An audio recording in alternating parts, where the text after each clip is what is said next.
这个女人脚踩高跟鞋，和一群大妈一起忙着清理鱿鱼的内脏。就在不久的前几天，她还是一位身穿名牌、手拿名牌包、收入颇丰的牙科医生。这位女士名叫慧珍。那一天，她的邻居大妈来到了她工作的诊所就医，她热心地了解了大妈的情况，然后发现院长给大妈的治疗方案并不合适。她尝试着与院长沟通，希望能调整治疗方案，但是院长只是想着怎么赚钱，不在乎患者是否会因此花光所有的积蓄。对于慧珍的抗议，院长根本不放在眼里。慧珍因此和院长争执了起来，并且把事情的真相告诉了大妈。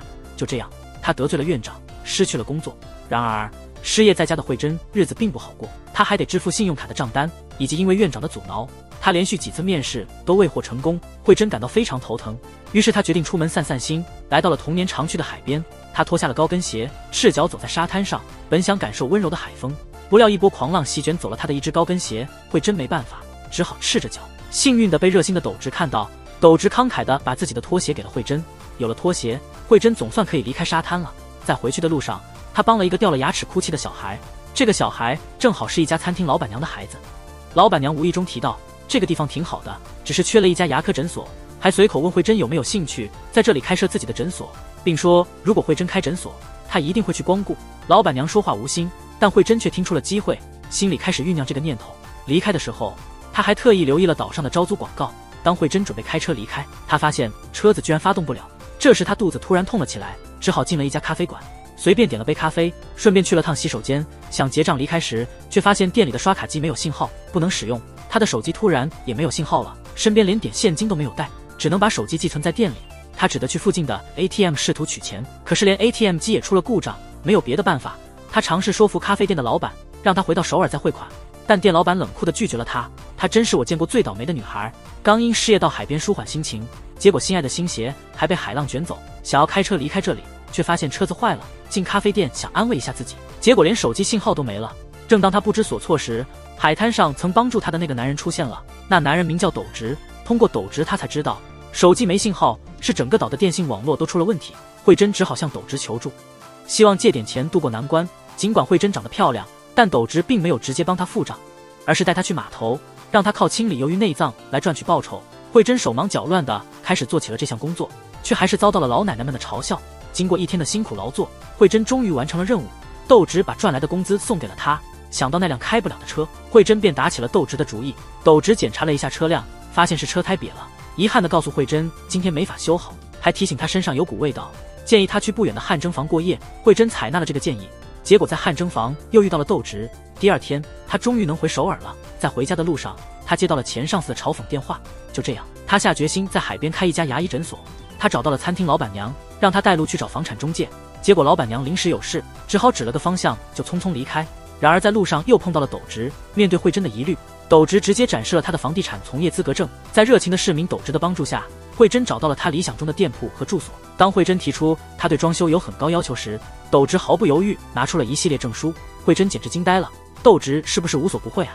她决定把装修工作也托付给斗直。然后慧珍回到首尔去了。她整理好自己的行李，告诉她的闺蜜，她打算在海边开一家诊所。她甚至卖掉了在首尔的房子。几天后，她收拾好一切，回到了岛上，搬进了斗直装修的新家。从未见过如此冲动的女人，就因为一次海边的旅行，她就决定在海边开一家新诊所。诊所很快就装修好了，开业的日子也即将到来。村里恰好要举办敬老宴，慧珍想借此机会免费宣传，她也打算参加这个活动。但是当老奶奶亲手包食物给她时，她因为觉得不卫生而没有吃，还直言不讳地评论老板娘家的鱼腥味太重，建议她进行整改，并明确表示自己不会去消费。在她直言的发言之下，邻居们开始与她保持距离。这时咖啡店老板走了过来，开始向慧珍自我推销，大力推荐自己的音乐。慧珍感到非常不舒服，但又不好直接拒绝。这时她的闺蜜打来电话，说要为男友准备美食。慧珍开始向闺蜜抱怨，说出了自己所有的不满，但外面实在太吵了。她走进了广播室里面，谁知道广播的麦克风竟然是开着的。村民们都一脸困惑，慧珍还在那继续抱怨。斗直听不下去了，想去阻止慧珍，但被老板拦住了。老板说没事，慧珍依旧在继续说。等她说完走出来的时候，发现所有人都在看着她，她彻底尴尬了。社交生活似乎要结束了，当众说别人坏话真的可以吗？这样一来，我猜现在可能没人愿意去她的诊所了。晚上斗直送快递过来，顺便对她白天的吐槽行为进行了指正。一直在城市里生活的慧珍并没有真正意识到这件事的严重后果。晚上，她的闺蜜突然找到了慧珍，因为她的男朋友出轨，她决定留下来帮助慧珍。诊所在白天顺利开张了，两人也做了周密的准备。然而整天都没人来看病。下班后，他们一起走在路上，村里的人都在躲避他们。斗直在不远处看到了这一切，他知道他们心里一定不好受。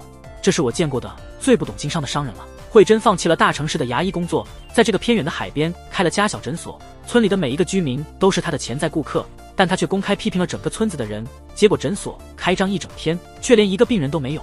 深夜，慧珍在跑步时遇到了斗直，在斗直的提醒下，他给每户人家送去了开业庆祝的年糕，但第二天诊所还是门可罗雀。热心的斗直实在看不下去，带着慧珍去参加了村里的住户大会，代替他向大家道歉，还为了慧珍买了饮料和点心招待大家。终于在第3天，诊所迎来了第一个病人，慧珍和她的闺蜜高兴地跳了起来。紧接着又陆续有人上门了，两人开心极了。但其实这些都是斗直特意推荐来的，他们说诊所的价格公道，治疗过程也不痛苦。斗直真心为慧珍感到高兴，来治病的病人对诊所都很满意。慧珍明白了这一切都是斗直的帮助，她决定亲自去感谢他。正当她在路上时，慧珍真诚地告诉了咖啡店老板，她其实很喜欢他的歌曲。得到认可的咖啡店老板非常高兴。慧珍在海边找到了斗直，正要走过，慧珍脚下一个不稳，差点跌倒，幸亏斗直及时伸手扶住了她。两人目光交汇，空气中似乎弥漫着一种难以言喻的情感。在斗直的协助下，慧珍渐渐适应了海边的生活。她突然收到了大学同学的婚礼请柬，为了避免同学们的闲言碎语，慧珍在网上买了许多衣服鞋子，精心装扮自己，这让兼职送快递的斗直累坏了，因为慧珍的快递都是他送的。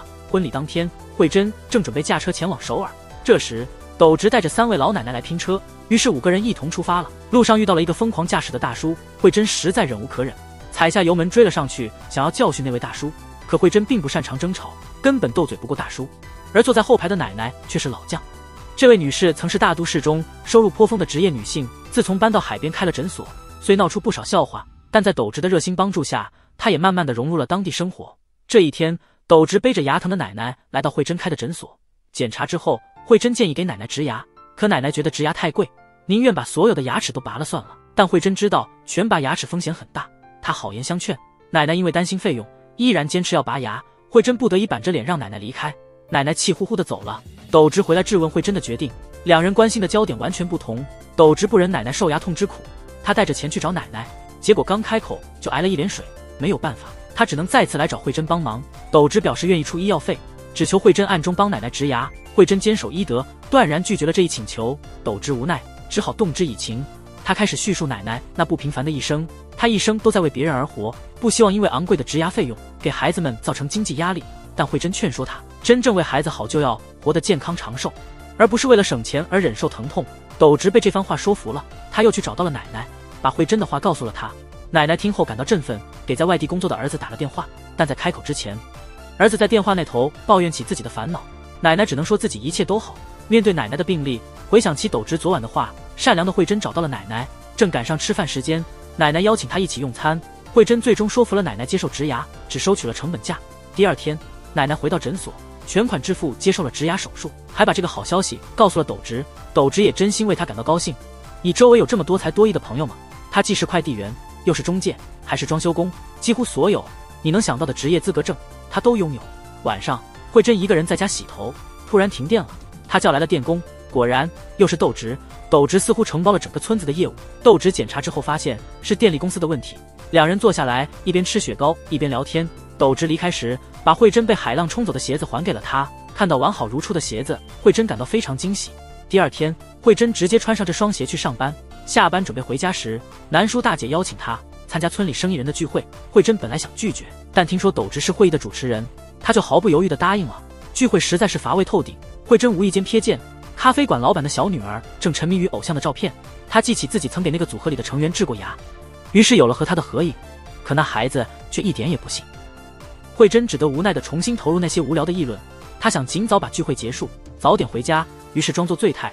就在这时，灯光亮起，多才多艺的斗直开始唱歌。慧珍为了维持醉相，只能偷偷地观察斗直。聚会终于结束，斗直扶着装醉的慧珍回家。聪明如斗直，早看穿她的伪装，却还是温柔地背她回家。第二天，慧珍特地找出和偶像的合照，给咖啡馆老板的女儿看。小女孩立刻对慧珍刮目相看。今天是斗直的休息日，不管是谁找她去工作，她都拒绝。带上装备去海边了，永远别怀疑女人的八卦本领。一大早，慧珍惊讶地发现自己和斗直同床而眠，她慌忙逃离现场。不巧，被村里的八卦大妈撞见。究竟两人之间发生了什么？就在昨天，慧珍的牙科诊所来了个猥琐男，他借看牙的名义来诊所好几天了，还发现诊所没装监控。美善给他护理时，他伸出了不轨之手，幸好慧珍及时走进来，目睹了一切。他直接冲着那男人痛斥，他却反咬一口，说慧珍诬陷他，恬不知耻地夸耀自己的家世和政界叔叔，威胁慧珍要在这生存就得乖乖听话。他还故意贬低美善，慧珍忍无可忍，狠狠给了他一脚。那男的气急败坏的想要还手，结果又吃了慧珍一巴掌。他还没回过神来，就被冲过来的斗直一脚踹倒。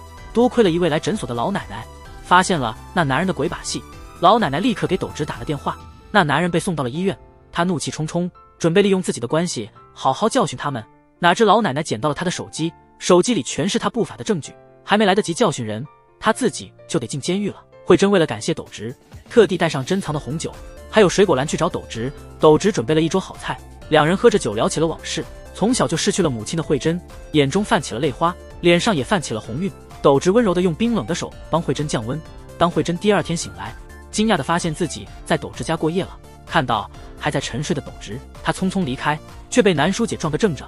南叔姐笑眯眯地看着他，转瞬间全村的人都听说了。慧珍回到家，美善举起手机开始八卦，慧珍的腿一软。为了阻止八卦继续蔓延，他邀请斗直一起吃早餐，试图让村民停止那些流言。然而结果却适得其反，两人的绯闻更加沉浸人心了。斗直明明对他有意，为了他赶走了那个恶心人，还温柔地擦去他的泪水。但现在当慧珍问他是否喜欢他，他竟然否认了，解释说只是出于好心。慧珍不太相信他的话，他嘲讽说只有背景相似的人才能在一起。他还没说完，斗直就反驳他，告诉他不要太计较这些。慧珍一时语塞，听美善刚吃完西瓜后的闲聊，才知道斗直的非凡经历。他从小就五育全面发展，还是首尔大学的毕业生，真是集才华与学识于一身的理想型。不过他毕业后的5年行迹成谜，至今没人知道细节。慧珍对白天的事情耿耿于怀，回想斗直毫不犹豫地说不喜欢自己，他感到十分没面子。还记得斗直让他别多想，头痛得厉害。第二天他接受邀请去学校做牙齿健康讲座，美善因为感觉不舒服，就推荐斗直让他陪同慧珍一起做助教，他们一起给学生们授课。斗直在台上自如的演示，慧珍看得出神。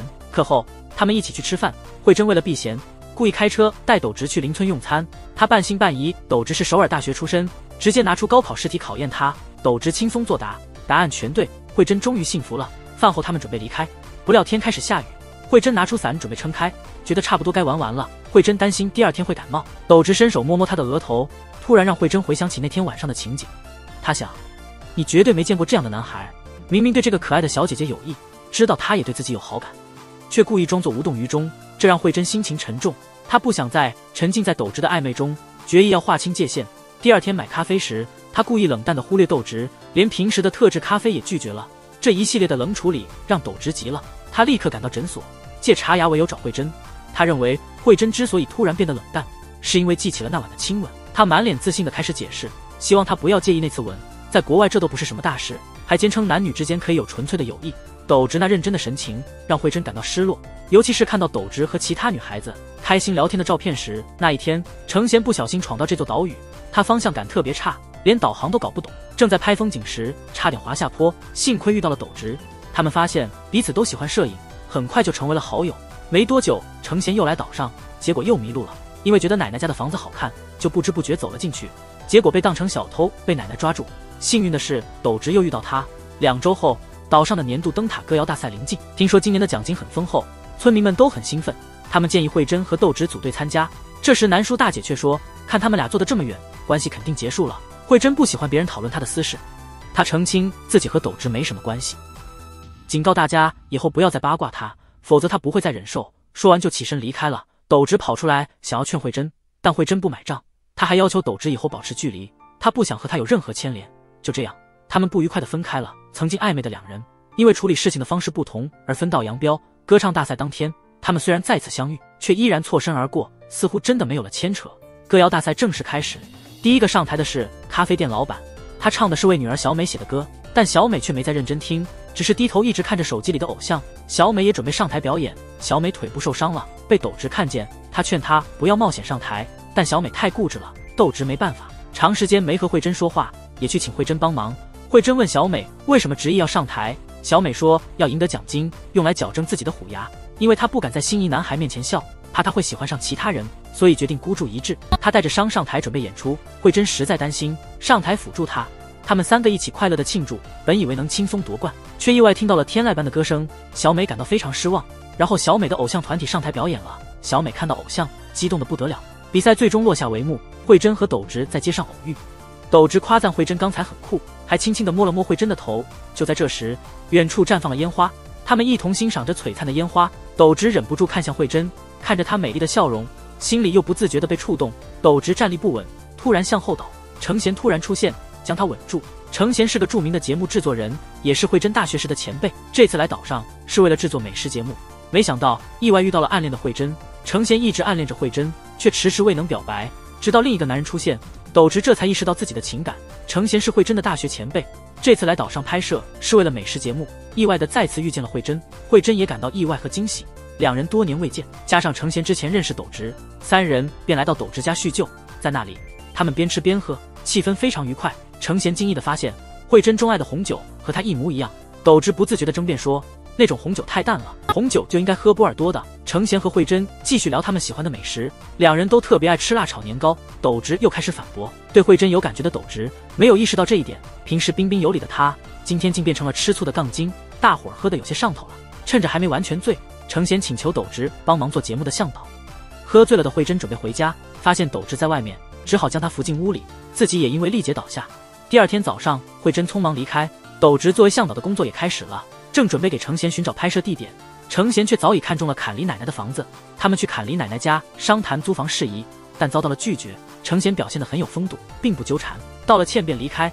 工作团队讨论着是否要换个拍摄地点，程贤却坚持如果不用坎离奶奶的房子，宁愿不拍这个节目。斗直立刻好奇起来，既然坚持要用那个房子，为何之前那么坚决的放弃？程贤说他肚子饿了，看工作人员都不觉得奇怪。斗直对程贤越来越好奇，既然肚子饿，就一起去餐馆吃饭。两人真是太匹配了，直接在原地结婚得了。吃过饭，程贤又带大家逛街，买了许多零食。斗直觉得这人太奇怪了，一个正经的节目制片人怎么这么古怪？这个男人现在正殷勤的献着殷勤，带着零食去奶奶家，天天帮忙做家务，每天送来各种小礼物，晚上还修理灯泡。你可能认为他是为了追求奶奶的孙女，但他实际上是为了租下奶奶的房子。他是个制作美食节目的制作人，他特地来到这个海岛进行拍摄，一眼就看中了奶奶家的房子。第一次租房被拒后，他并没退缩，而是没日没夜地向奶奶表示好意，每天都在用心地讨好奶奶。奶奶最终被他的坚持打动，可今天整天都见不到程贤，让他不由得感到一丝失落。不久，慧珍来到这里，他来还给奶奶遗忘在诊所的钱包，正要离开时被斗直叫住。斗直说奶奶想请他吃完饭再走。起初还有所抗拒的慧珍，终于在奶奶的感谢声中跟着斗直洗起了棉被。看着两人洗棉被都能甜蜜蜜的，奶奶甚至特地拿出前几年的旧棉被。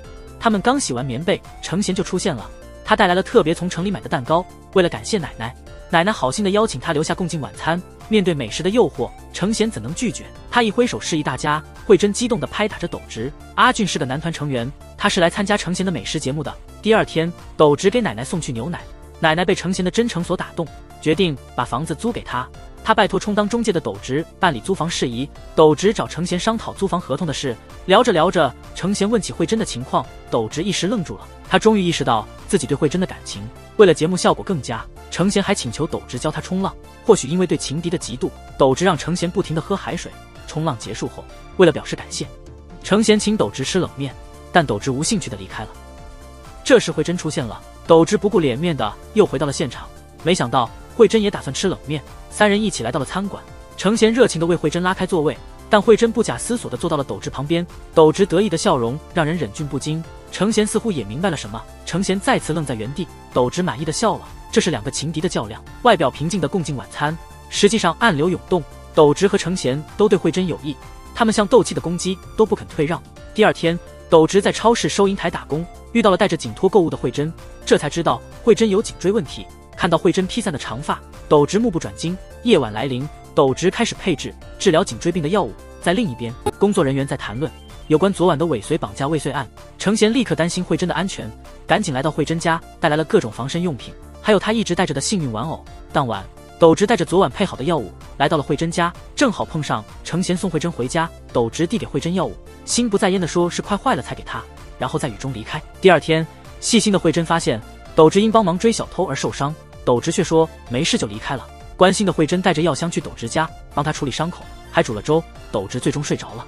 看着沉睡的斗直，慧珍瞬间愣住了，她不自觉地靠了过去，差点亲到斗直。想到对方受伤，她停下了，觉得不应该趁人之危，气恼又羞涩地离开了斗直的家。走在路上，看到卖橘子的摊位，想起斗直想吃橘子的样子。斗直醒来时，发现桌上有他熬的粥，虽然味道有点怪，厨房一片混乱，他还是硬着头皮把粥吃完。第二天，在院子里发现一袋橘子，斗直乐开了花。慧珍晚上10点多才下班，感觉回家的路上有人跟踪，心里非常恐慌。听到斗直的声音，他立刻扑到斗直怀里。社区的工作人员看见了，把慧珍掉的手机捡起放地上，没有去打扰他们。斗直和慧珍却尴尬地分开了，那个拥抱让他们整夜都难以入眠。如大家所知，在韩国，年龄辈分尊卑分明，遇到长辈必须用敬语。可这位男子见到心仪女生的父亲，居然直呼其名，这让慧珍的父亲对他印象一般。慧珍在晨跑时遇到南书姐，他跟斗直抱在一起的事，还保证绝对不会说出去，保证不会告诉别人。谁知道旁边的货车一开，慧珍的父母出现了，他们全都听到了。慧珍急忙解释，带着父母回家。父亲想去洗手间，正好遇到出来的斗直。斗直解释是来修花洒的。父亲听到斗直的名字，就紧紧握住他的手。斗直无奈，装作是慧珍的男朋友。慧珍一时愣在原地。斗直提出假扮她男朋友一天。父亲拉着斗直在村子里转悠，路上遇到程贤，他上前打招呼，邀请他们去拍摄基地坐坐。看着举止得体的程贤，慧珍的父亲很欣赏他，特别是听了慧珍大学时的故事，对程贤的好感更甚。慧珍的父母最后离开了，程贤认真地叮嘱斗直，要他好好扮演慧珍男友的角色，要他细心照料慧珍的父母。斗直领着他们到一家餐厅用餐，斗直适时地活跃了气氛，让大家吃得欢声笑语。饭后，慧珍的父亲开始询问斗直的家庭背景，当得知斗直是孤儿，气氛突然变得尴尬，餐桌上一时陷入了沉默。斗直找借口去了洗手间，慧珍的父亲对他说，他不希望女儿与有遗憾的人交往。慧珍的反驳让父亲愤怒地出去吸烟，斗直跟了出去。父亲向他道了歉，解释说他只是想让慧珍得到更多的爱。斗直坦诚地讲述了他和慧珍的真实关系，真诚打动了慧珍的父亲。父亲开始接受斗直。离岛前，父亲私下里和斗直谈心，斗直一直未能袒露对慧珍的感情。想到父亲的鼓励，他决定向慧珍表白，提醒她女生晚上单独回家的危险。慧珍正要报警时，手机被一名男子打飞，那男子企图侵害慧珍。突然外面传来声响，斗直及时赶到，将男子制服在门口。他急忙冲过去，确认慧珍安全后，他们准备报警。地上的男子突然反抗起来，为了保护慧珍，斗直被男子刺伤。关键时刻，慧珍踢了男子一脚，他们最终制服了那男子。警察及时赶到，将男子带走。慧珍急忙带斗直去医院处理伤口，幸亏伤处并非致命。慧珍忍不住泪水滑落，她第一次有人这样保护自己。缝合伤口后，斗直和慧珍一同离开了医院。由于慧珍的家变成了案发现场，无法安心睡觉，斗直邀请慧珍到自己家过夜，他还借给慧珍自己的衣服。慧珍因为受到惊吓难以入睡，斗直让她在沙发上休息，他温柔地给慧珍讲着睡前故事。第二天是斗直祖父的忌日，慧珍买了饼干参与祭祀，她留下来帮忙准备祭祀事宜，还特意向斗直的祖父致意。事情办完后，两人一起共进晚餐。慧珍体贴地帮他剥螃蟹，斗直由衷的感动，他成了除了爷爷之外第一个主动帮他剥螃蟹的人。慧珍顺势告诉斗直，没有一定程度的爱是不会给别人剥螃蟹的。话一出口，他自己也愣住了，急忙辩称只是因为斗直手受伤才帮忙。局促不安之下，他拒绝了斗直送他回家的好意。他刚走到家门前，就看到程贤在门口等他。程贤向慧珍袒露了心迹，并且告诉他不急于得到回应，他只是不想错失机会。慧珍回到家里陷入沉思，美善察觉到他的烦恼，为了让慧珍不再苦思，决定第二天一起去首尔放松。第二日，他们一起逛起了街，开始了愉悦的购物之旅。就在两人准备回城时，下起了雨。讨厌雨天的慧珍独自走在雨中，她回想起与斗直相处的每一刻，并在雨中领悟到自己对斗直的情感。她马不停蹄地驱车回到海岛寻找斗直，尽管她一向厌恶雨水，却不顾一切地冲进雨中。想到与斗直的温馨时光，慧珍终于明白了自己的心意。她立刻去找到了斗直。虽然他们的生活习惯南辕北辙，但她确实喜欢上了他。如果不说出口，她的情感就要溢出来了。斗直受到了慧珍情感的激励，他也坦诚喜欢慧珍。两个相爱的人终于走到了一起，他们手牵手离开了海边。斗直把慧珍送到家，慧珍透露程贤向她告白的事，她不想让程贤尴尬，所以希望他们的关系暂时保密。当晚确定关系的两人开始了甜蜜的长通电话。慧珍是个讨厌暧昧的人，一旦确定了自己的心意，第二天就约了程贤见面。她向他坦白已经有了心仪之人，曾对程贤抱有好感，却因为自己的狼狈全被他看在眼里，而忽视了程贤的情感，将程贤送的好运玩偶归还给他。交还那份心意。正巧斗直带着程贤一起来修桌子，程贤意识到慧珍心中所想的是斗直，他期望斗直能珍惜慧珍，情敌之间并未因此变得尴尬，反而因此理解释然，关系更加融洽。虽然程贤已有所察觉，慧珍依然心有所属，他还是希望恋情能够保持低调。他们相拥在一起时，美善不期而至，对两人浓烈爱意的气息嗤之以鼻。美善对此不以为然，慧珍虽然想要保密，但恋后的小动作实在太过明显，难以让人忽视。地下情的辛酸只有当事人知。从确定关系之日起，每一天都沉浸在甜蜜中。因为慧珍要求的保密，斗直只得默默承受。面对慧珍的无奈一掌，斗直愣在当场。遇见咖啡店老板，只能无奈抱怨对方太早来了。斗直中午到诊所为慧珍送饭，慧珍心疼地看着斗直被自己打过的脸。南书姐突然出现时，她情急之下踢了斗直一脚。可怜的斗直再次被欺负，慧珍只得电话道歉。听说斗直在便利店工作，她便约他周末见面。正当这时，有人来访，慧珍毫不犹豫地冲上去，斗直瞬间遭了殃。晚上慧珍去了斗直家，斗直正好带着3位奶奶来家里取香薰蜡烛。一看到慧珍的鞋子，他急忙拿出蜡烛，将奶奶们急忙打发走。回到卧室，把藏在衣柜里的慧珍抱上床，两人正准备亲密。正当两人温馨时，美善的来电打断了时刻，斗直不得不将慧珍送回家去。路上偶遇村里的邻居，大家因为慧珍频频伤害斗直而担忧，希望他们以后不再来往。第二天，慧珍去买咖啡，被店主阻止接近斗直。午餐外卖变成了南书姐送来的。街上，他们抓住机会紧紧相拥，还没多说几句就被超市老板催散。到了晚上，他们终于找到机会相见，抱在一起时，村民们纷纷围观，慧珍只得对大家坦白真情。他们正在交往中，其实大家早有所感。村民们纷纷送上祝福。这位男士刚刚下班回到家，女朋友催他快去洗浴，斗直心生遐想，还以为会发生什么激动人心的事，但事实是，两人嬉戏后亲吻对方的脸颊。就在即将接吻之际，慧珍突然想起自己还未刷牙，刷完牙，两人又合拍情侣照，约定周末去首尔约会。自从确定了关系后，他们的生活甜如蜜。慧珍特意列了愿望清单，周末他们一起去美术馆欣赏画作，发现斗直对艺术略有研究。慧珍询问斗直大学时期的事，猜测他曾有过年纪相仿的女友。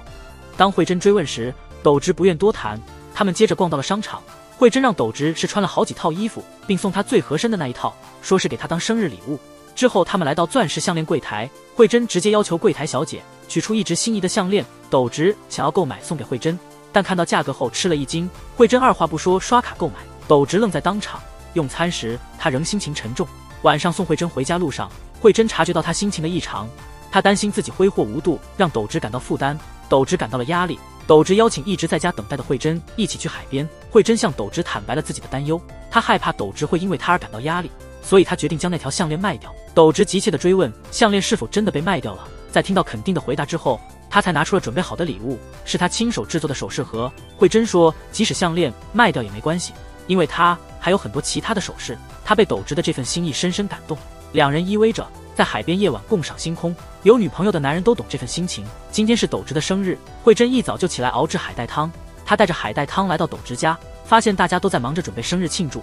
斗直吹熄生日蜡烛后，他们共同切开了生日蛋糕。进屋后，斗直发现慧珍为他准备了海带汤，尝了一口后，发现味道还是那么特别，但为了给慧珍面子，他还是继续吃。慧珍也想尝一尝，斗直却开玩笑说这全是他的，慧珍怎么也抢不到。这时候有个村民走进屋里，看到两人在玩闹，便悄悄地退出了屋子。斗直切了西瓜分给大家，结果大家都找借口离开了。慧珍意识到大家是故意给他们留空间，于是两人坐下来享受属于他们的时光。在这一天，慧珍的2个同学来到了他的诊所，他们对这里的环境不怎么满意。慧珍带着同学们去了咖啡馆，他们开始吐槽咖啡馆的陈旧装潢，这真是个奇怪的搭配。吐槽完咖啡馆，他们又开始议论慧珍的前任，说他要和一个比他小4岁的女子结婚。发现慧珍对此并不在意，他们又开始刺探她的婚姻状况，问她是不是因为没有男朋友才没结婚。就在这时，斗直走了过来，那2个同学又开始搞怪，邀请了斗直和慧珍一同享受高尔夫乐趣。慧珍有些担心斗直不擅长高尔夫，想要婉拒，斗直却爽快地接受了邀请。事后，慧珍还是有些担心斗直会受伤，但斗直充满自信，要向那些无知之人展示自己的本事。第二天一早，斗直借来了专业的球衣和高尔夫球杆，然后带着慧珍前往球场。斗直打扮得非常帅气，挥杆姿势也异常优雅。2位同学看后都改变了先前的看法。私下里，他们询问慧珍是否有结婚的打算，这让慧珍回想起斗直那未知的5年里都经历了什么。斗直只好含糊其辞，说自己是个普通职员，岛上有位女子即将临盆，但因台风的影响，去医院的道路被封锁了。在众人不知所措时，慧珍提出让孕妇到她家去，她来帮忙接生。为了保证万无一失，斗直打电话给坎离奶奶，听取她接生的宝贵经验。在慧珍的周到照顾下，孕妇顺利生下了宝宝。经过一整夜的辛劳，慧珍累极了，斗直便带她回到自己家休息。经历了助产的过程后，慧珍感慨良多。她问斗直是否考虑过要孩子的事，斗直的否定回答让慧珍有些失落。她起身想找本书来看，意外的在一本书中发现了一张3口之家的照片。斗直看到慧珍翻看书和照片，突然显得有些紧张。慧珍渴望更深入的了解斗直，但斗直目前还不愿意全盘托出。慧珍感到非常失落，斗直仍旧沉默不语。他的沉默让慧珍感到心痛，然后他决定离开。眼泪汪汪的慧珍遇到了华珍，华珍邀请他到自己家，并为他准备了饭菜。慧珍向华珍询问斗直失踪的5年里发生了什么。华珍告诉他，村里的人都不清楚具体情况，只记得斗直回来时看起来极其憔悴，但他也从未见斗直像最近这么快乐过。他相信慧珍一定能打开斗直的心扉。在华珍家，慧珍终于沉沉睡去，睁开眼发现了斗直几次未接来电。他回拨电话，提议暂时分开。他想给斗直一些时空，让他不必再感到内疚，可以坦率地面对一切。一直形影不离的两人突然间分道扬镳。分开后，两人都失眠了。斗直在慧珍家门外徘徊，慧珍开窗透气。看到这一幕，斗直迅速藏起身形。恋人之间真的可以有秘密吗？因为斗直不愿透露那失踪的5年里到底发生了些什么，慧珍不想给他压力，只能建议彼此冷静分开一段时间。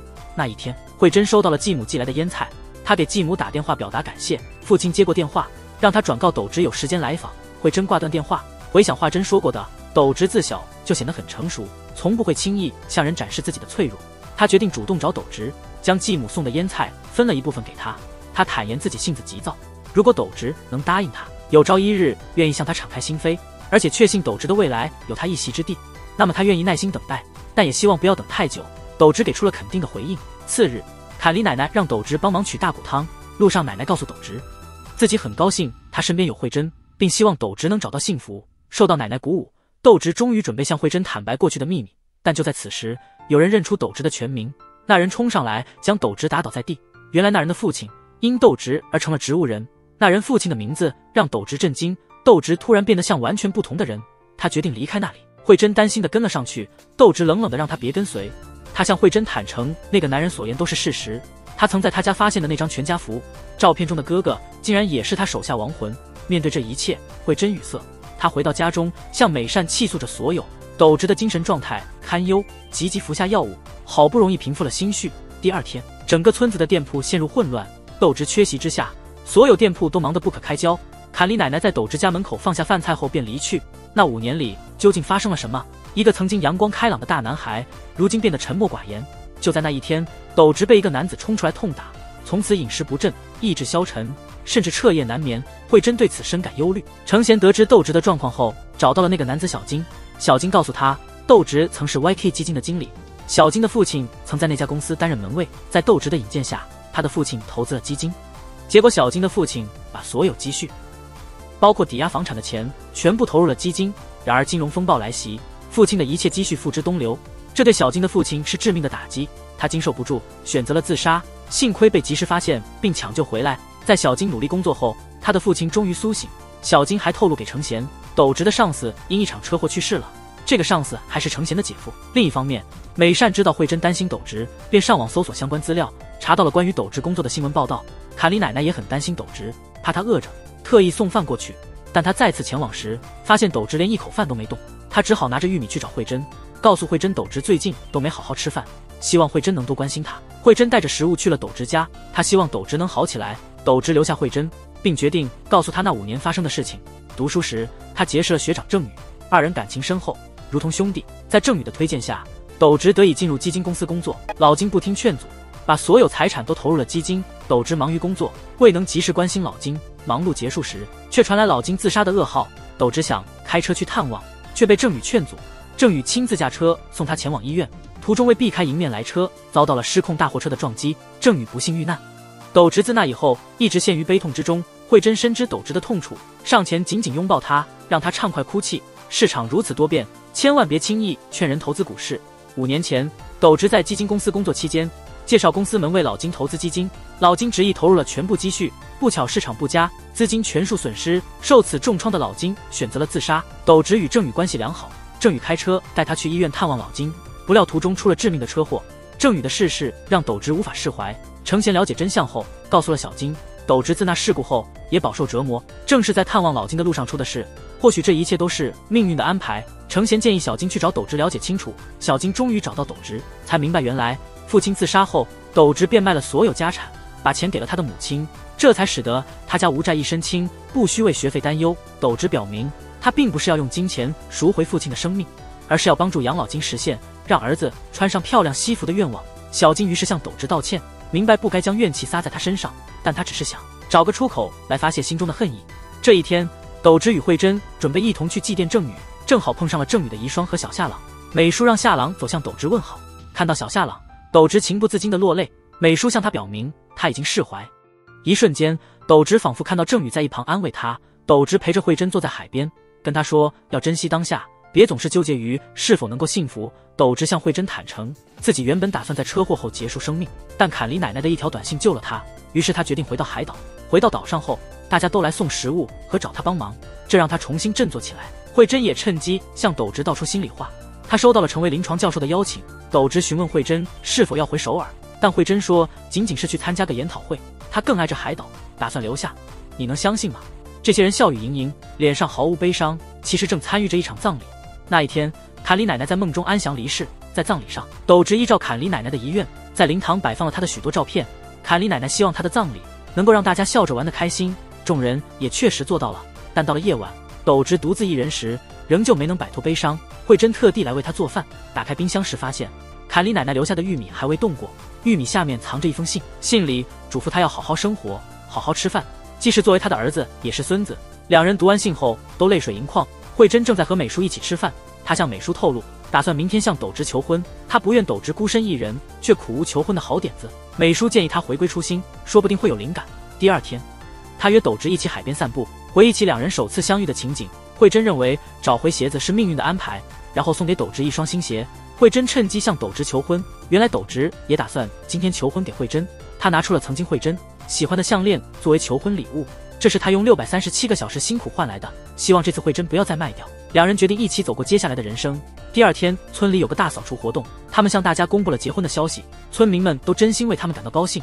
他们打算自己拍摄婚纱照，出门被村民看见，大家都热心地提出要帮忙，但是他们选择了逃跑，去享受二人世界。